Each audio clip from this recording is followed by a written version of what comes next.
Hi everybody, welcome back. So today we are going to be talking about habitats. But before I start today's lesson, I have to say a great big hello, to crocodile class at Becker's Green Primary School. So hello everybody in that class who's learning with me this week. Hi guys. So we are going to be learning about habitats. So what is a habitat? Well, a habitat is a place where an animal lives, okay? But there are 4 crucial things that we need for a habitat to exist, and here they are. Number 1, food. As we all know, this is essential for survival. Number 2, water. No animal is going to live very long without any water. Number 3, shelter. This is so important to keep them and their babies safe from the hot sun, torrential rain, cold snow, but also gives them protection and a place to hide away from predators. And number 4, air. This is the one everyone always forgets about because we can't see it, but nothing would survive without it. So if we take any one of those things away, the habitat does not exist. That animal cannot survive there. Okay, so let's think. What is our habitat? It's our home. Okay, so let's go through this then. Have you got water? Okay, yes, we have in the taps. Have we got some food in the fridge or cupboards? Yes, we have. Have we got air? Yes, we do. And if we look up, what's above us? A roof. So we have got shelter. So a home, our house, is a perfect habitat for us. Okay, but I'm going to be mean now. I'm coming to your house. I'm taking all your food. Okay, I'm sorry about this. I'm sorry. Okay, I'm only pretending. But imagine I've taken all of your food. What are you going to do? It's very clever. You're going to go to the shops. Okay, but imagine all of the shops in your town, they're shut, they're closed, there's no food to be found. What are you going to do? Okay, so you're going to go to a shop in a different town. Now, to get there, you're going to have to travel. Excellent work.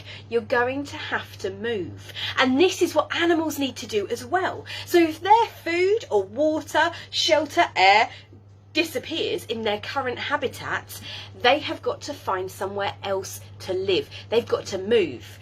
This might mean travelling for miles. Some animals even fly to the other side of the world to do this. It's incredible, okay? But as we keep saying, an animal's sole purpose is to survive and to reproduce. So if that means they've got to travel all the way around the world, they will do that. Okay, survival is key. All right, now there are lots of different types of habitats. Can you think of any?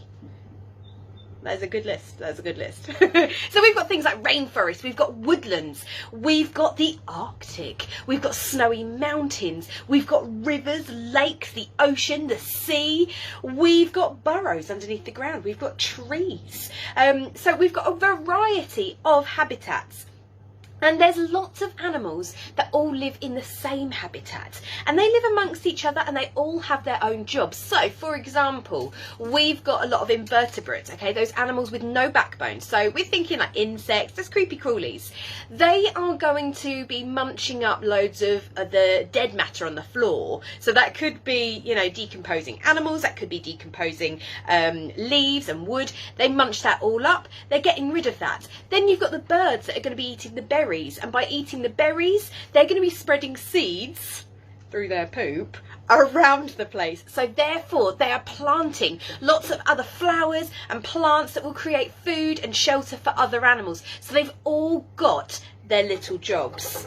So I think it's now time for us to start meeting some animals. I'll get them ready for you. So to start us off, I have got my friend Millie here. Now Millie is a giant African terrain millipede. Now I'm going to get her nice and close here. I'm going to get her focused in for you. Look at her. Now I do love a millipede. Now these guys, they would live in the woods and forests and rainforests of Africa, and their job there is to be a decomposer. So we spoke a moment ago about these animals having their jobs in their habitat, so their jobs where they live. They're a little bit like us, we need to have jobs. So her job is to decompose all of the rotten vegetation, so all of the leaves, the wood, the bark that falls from the trees, or the fruits, the vegetables. She will basically wait for them to start to rot, and then she starts to munch them up. And by doing that, she turns them into a compost. Now I'll explain how. We're going back to poop. Yep, so she will munch up all of that and she basically poops it out, and that puts all of the nutrients back into the ground, and those nutrients then allow the other plants and trees and bushes and flowers to grow big and healthy and strong, creating food and shelter and ultimately habitats for other animals. So they are really, really important. I know some people don't really like creepy crawlies, but they are so important. So it's really important we look after them as well in our gardens and things like that, but that is for another lesson.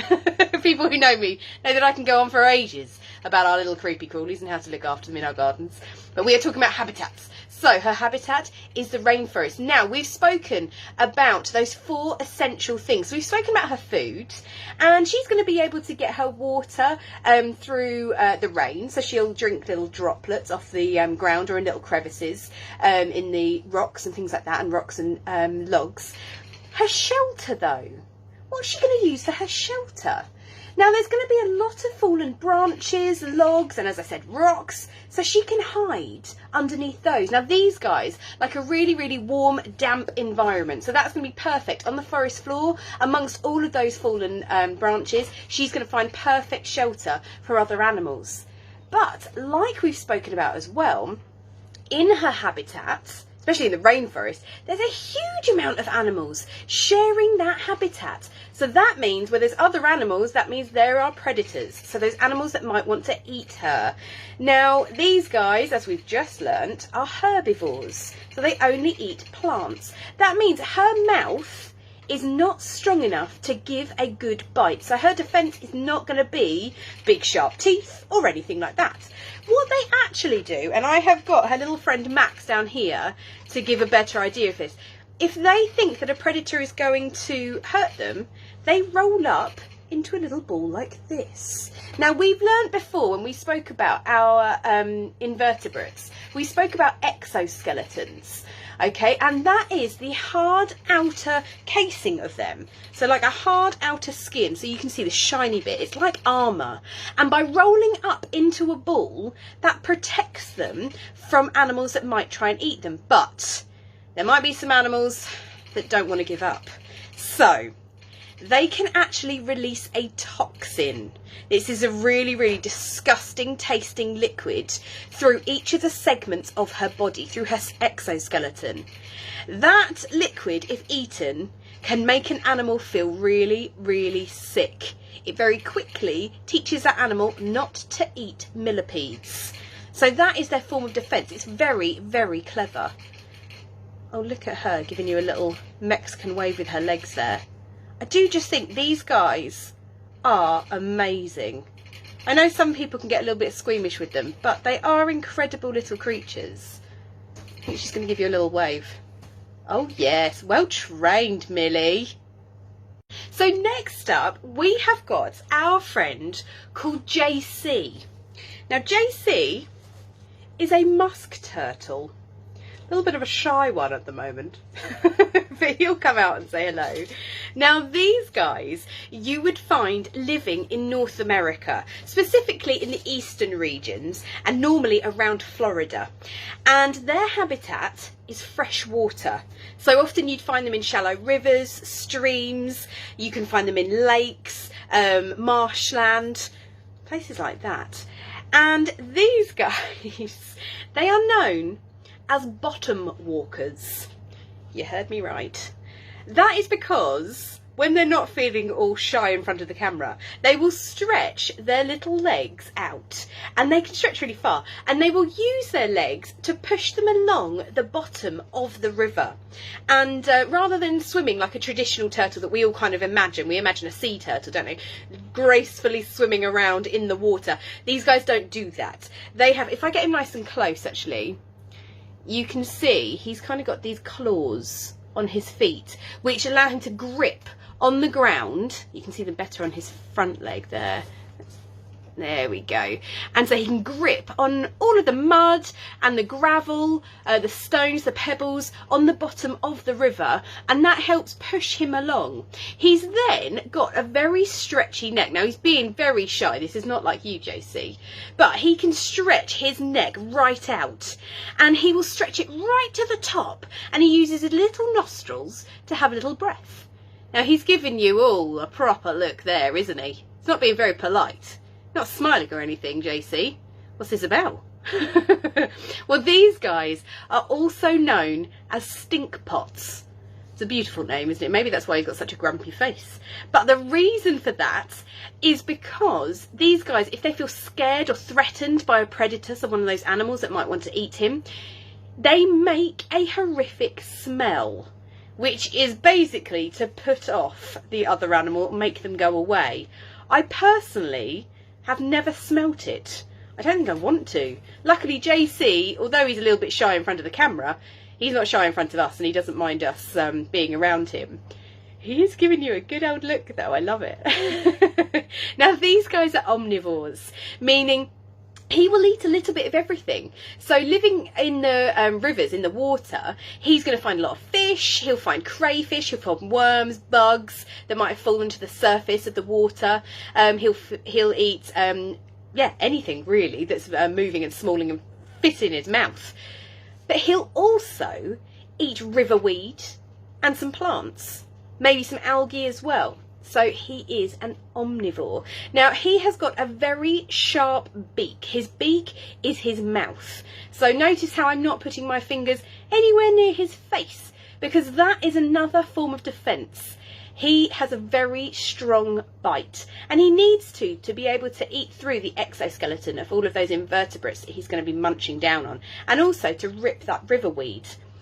Now living in water, it's a little bit tricky. Okay, so we've hit the food and obviously the water that he needs. Air, okay, yep, he's going to be breathing that. But what about shelter? How is he going to find his shelter in a river? Well, he can use things like rocks. He can use river weed. So not only can he eat it, but he can kind of hide in amongst all of that. But also any fallen wood that falls to the river top, he can hide underneath that. So he's kind of got to be a little bit inventive, but he's got lots of things to hide amongst. Now I hope you've enjoyed meeting him. He's kind of stretching his neck out a little bit for you there. There we go, look. Look at his chubby little legs. So to recap then, for a habitat, we need 4 things. We need food, we need water, we need shelter, we need air. We take any of these things away, we cannot survive, and nor can the animals. So those are essential things to be able to make a habitat.